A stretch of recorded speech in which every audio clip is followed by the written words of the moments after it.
BVB Total im Doppelpass mit der Telekom. Das Feiertagsmagazin bei BVB Total. Anschnallen und los geht's!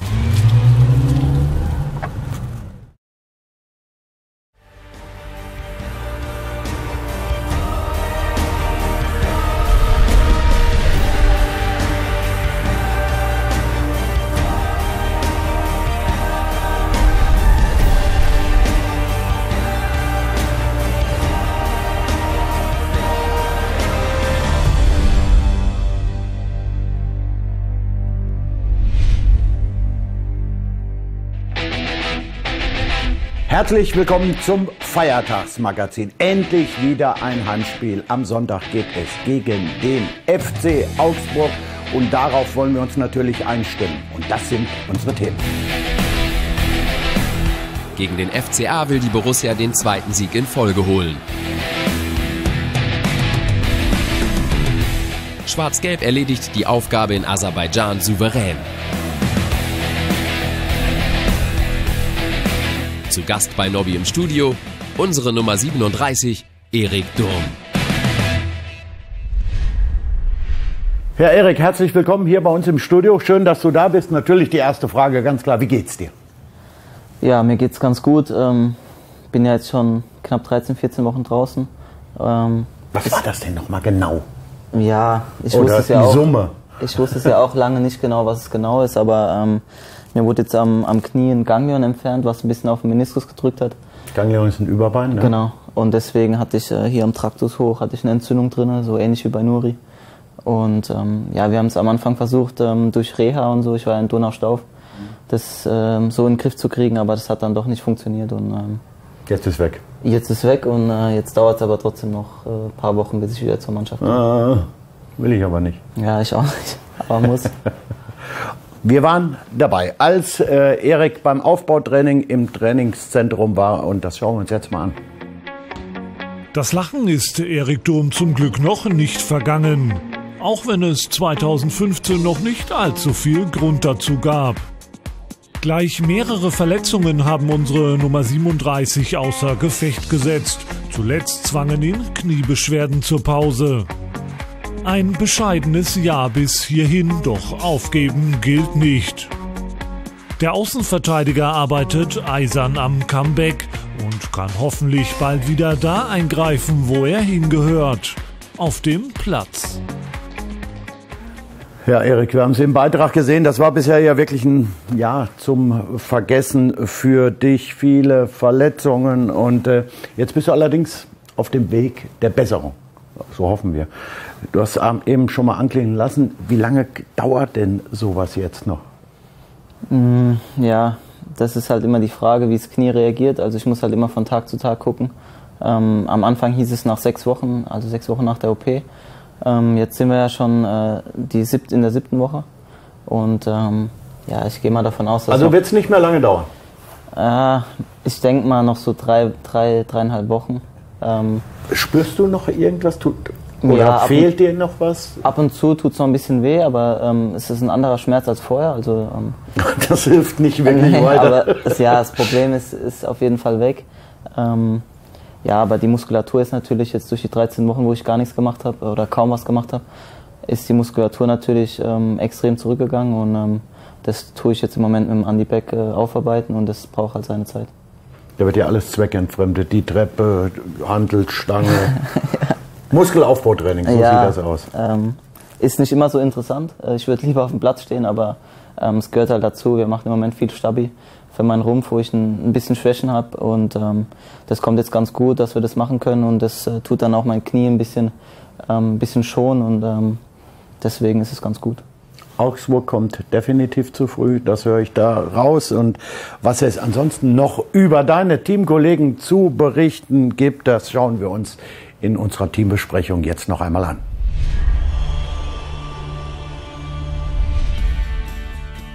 BVB bindet Pascal Stenzel langfristig. Borussia Dortmund hat den Vertrag mit dem jungen Außenverteidiger bis 2019 verlängert. Der Defensivakteur trainiert seit dieser Saison bei den Profis. Spielpraxis sammelt der 19-Jährige regelmäßig bei der zweiten Mannschaft. Henrik Mkhitaryan hat in Absprache mit dem BVB auf die Partie gegen Kebele verzichtet.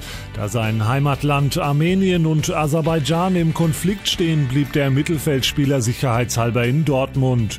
Gegen Augsburg steht unsere Nummer 10 aber wieder zur Verfügung.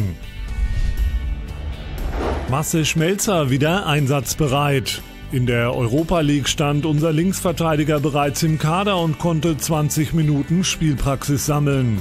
Schmelle hat die Belastung gut verkraftet, genau wie seine Teamkollegen. Alle eingesetzten Spieler haben die Partie ohne Blessuren überstanden. Ja, alle sind wieder gesund gelandet. Wir haben es gehört und das ist schon mal sehr gut. Trotzdem denke ich, so eine lange Reise, die Reisestrapazen, die stecken doch noch ein bisschen in den Knochen. Was hast du für einen Eindruck von den Jungs? Du hast sie ja eben getroffen. Ja, machen eigentlich alle einen ganz guten Eindruck, sind natürlich zufrieden, dass sie das Spiel gestern gewonnen haben, was natürlich auch hoch verdient war. Kleine Augen hatten sie? Kleine ja, Augen, ein bisschen. Ich glaube, sie sind heute Nacht um 5 erst angekommen, also ja, ich war auch um denke ich, ist den Jungs verziehen.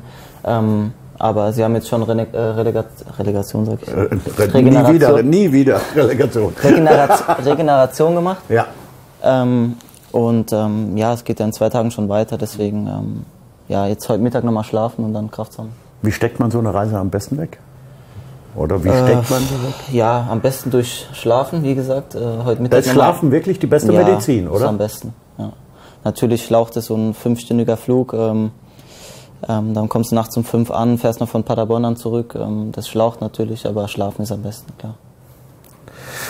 Die Reise hat sich aber definitiv für uns gelohnt. 3 Punkte, souveräner Tabellenführer und ein Hattrick von unserem geliebten Pierre-Emerick Aubameyang. Welcome to the Oba Show. In Baku trifft Pierre-Emerick Aubameyang gleich 3-mal. Und wie? Sein erster Streich mit viel Gefühl. Ein wunderschöner Schlenzer in den Torwinkel. Ein Tor zum Einrahmen. Sein zweiter Streich. Zielstrebig. Doppelpass mit Shinji Kagawa und dann mit Schmackes hinein ins Glück. Stark. Und der dritte folgt sogleich. Und zwar diesmal in perfekter Abstaubermanier. Nach Schuss von Sven Bender steht er da, wo ein Stürmer stehen muss. Und beinahe hätte der Mittelstürmer sogar noch ein 4. Tor geschafft. Ein starker Auftritt des Gabuners in Aserbaidschan. Ober erzielt seine Pflichtspieltore 15, 16 und 17. Ein Hattrick, der dem BVB 3 Punkte beschert. Was sagst du zu den 3 Toren von Ober? Du bist ja Verteidiger. Kann man Ober überhaupt verteidigen? Ja, im Laufduell kannst du ihn nicht verteidigen. Also wenn er geschickt wird, ist es ganz schwer natürlich. Aber er ist natürlich die Saison wieder brutal gut drauf. Er tut uns unheimlich gut und er verbreitet Spaß in der Kabine. Er ist einfach... er kommt mit verrückten Autos an. Das auch, ja. Aber er hat es verdient. Also deswegen, ich glaube, wir alle gönnen es ihm. Und ja, er macht einfach Tore am Fließband. Ne? Wie beurteilst du das gestrige Spiel insgesamt? Ja, die ersten 10 Minuten, denke ich, hat man gesehen, dass der Flug noch ein bisschen die Zeitumstellung, da hatten sie 2, 3 Chancen. Meinst du, dass der eine oder andere ein bisschen eingenickt war? Nein. Es gab ja, glaube ich, 3 richtig gute Chancen. Ja, nein, das nicht, aber die können natürlich auch kicken, die Jungs, sonst wären sie nicht in der Euroleague. Ja, die ersten 10 Minuten waren ein bisschen wackelig, aber dann haben es die Jungs super gemacht und dann hat Ober ja 3-mal zugeschlagen. Und ja, das tat gut und dann nach dem ersten Tor hat man auch gemerkt, dass die aus Aserbaidschan ein bisschen zurückgesteckt haben, auch gemerkt haben, okay, da ist nicht so viel drin gegen uns und das haben wir dann auch gezeigt und dann haben wir es auch dominiert bis zum Schluss. Am Sonntag heißt der Gegner FC Augsburg und was fällt dir als erstes zum FC Augsburg ein? Dass ich mein erstes Bundesligaspiel in Augsburg machen durfte. Ja, richtig. Da haben wir schon relativ hoch geführt. Trotzdem hatte ich natürlich wackelige Knie. Meine Eltern waren im Stadion in Augsburg. Das ist schon was Besonderes. Das erste Spiel, das vergisst man nicht, ne? Ja, es war unser erstes Bundesligaspiel in der Saison damals. Ja, und dass Kloppo mir natürlich ja, den Riesengefallen getan hat und mich da einfach mal reingeschmissen hat, das werde ich ihm auch nie vergessen. Und der Tag allgemein war natürlich was ganz Besonderes. Ich hatte, glaube ich, einen Ballkontakt und den habe ich genau, 88. Minute bist du reingekommen. hingepölt, habe ich den, glaube ich. Also entscheidend. Da stand dann drei Wochen lang im Magazin, ich hätte 100% Fehlpassquote.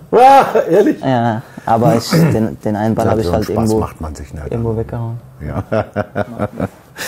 Auf was wir uns gegen die Augsburger einstellen müssen, schauen wir uns jetzt mal in unserem Gegner-Check an.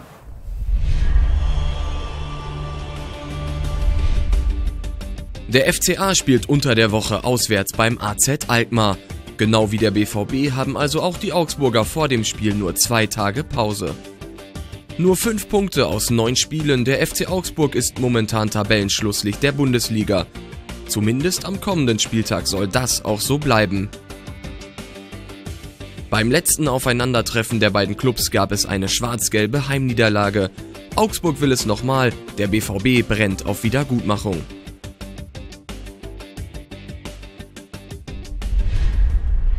Augsburg war in dieser Woche in der Europa League auch erfolgreich, aber in der Bundesliga, da läuft es noch nicht so richtig. Momentan der 18. Tabellenplatz. Wie schätzt du die Augsburger ein? Ja, auch wieder sehr unangenehm zu bespielen. Man merkt natürlich, dass mit der Doppelbelastung, das tut ihnen auch ein bisschen weh. Das ist, denke ich, normal. Die sind jetzt das erste Mal dabei in der Euroleague. Aber natürlich ist für uns das Ziel, die 3 Punkte zu holen, egal wie schwer es wird.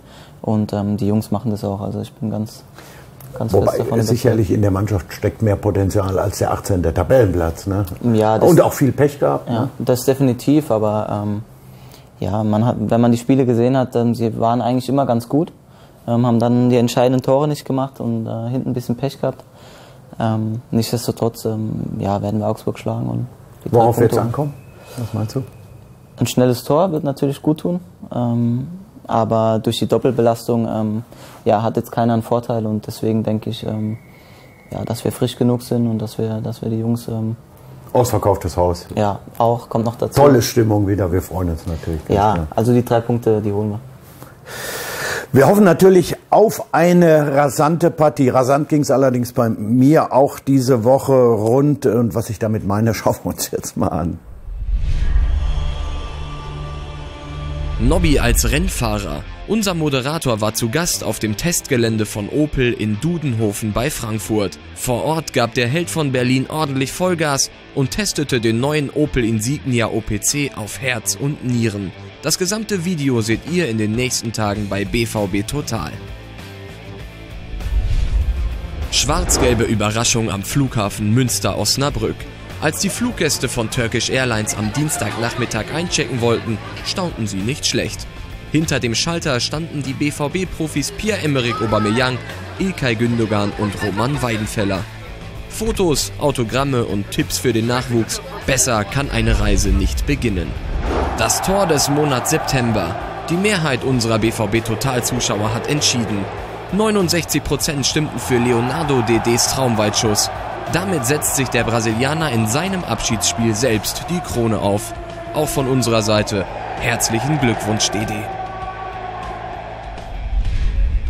Ja, das hat er sich auch wirklich verdient. Also tolles Tor. Warum waren meine Elfmeter eigentlich nicht dabei hier an die Redaktion?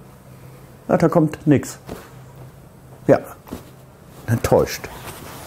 Aber irgendwie fand ich das Tor auch schöner. Hattest du mal die Gelegenheit, Dede persönlich kennenzulernen? Ja, er war 2-3 Mal bei uns in der Kabine, ab und an und ja klar, da hat man mal kurz geredet, aber ich glaube, die Jungs, die mit ihm zusammengespielt haben, die haben da nochmal einen engeren Draht, aber ja, er ist eine super Persönlichkeit und ja, ein richtiger sehr viel gemacht. Schwarz-Gelber. Genau.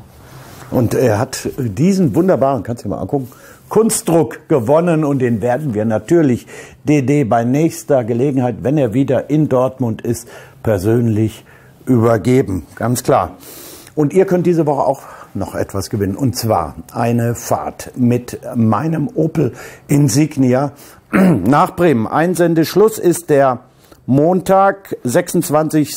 Oktober und alle weiteren Infos, die findet ihr unter www.bvb.de/opel-momente. Ihr könnt auch noch 3 Freunde mitnehmen. Also von daher lohnt sich das Mitmachen. Wir spielen jetzt noch ein bisschen. Jawohl. Wir spielen Tor oder kein Tor. Kennst du das? Wir kriegen hier Szenen vorgespielt und letzte Woche habe ich versagt. Habe ich schon gehört, gegen Hoffi. Wie, hast du schon gehört? Erzählt ihr euch sowas? Nee, 2:1 habe ich verloren. Jetzt, aber dich will ich heute schlagen und wir wollen jetzt uns einmal die Tore anschauen.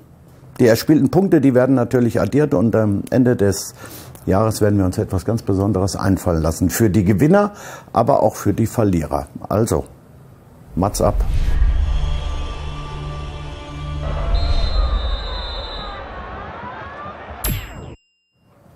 Willst du?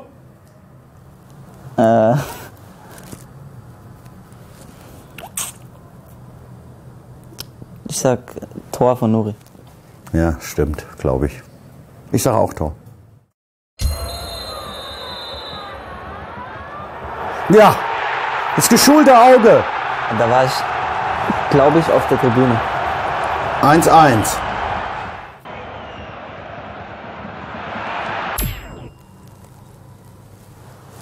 Vorbei. Sicher? Ja. Ich weiß es doch auch nicht, aber ich glaube auch, der geht nicht rein. Ach, weit vorbei, ey. Das geschulte Auge, obwohl Micky fast jeden reinmacht. Beide einen Punkt, jetzt kommt es drauf an.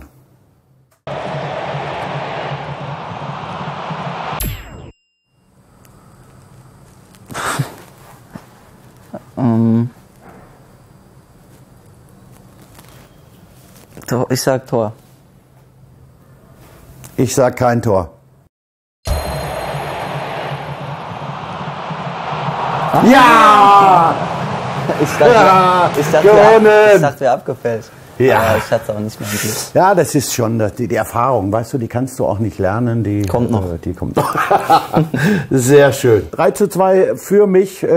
Jetzt ist ausgeglichen. Letzte Woche habe ich gegen Hoffi verloren.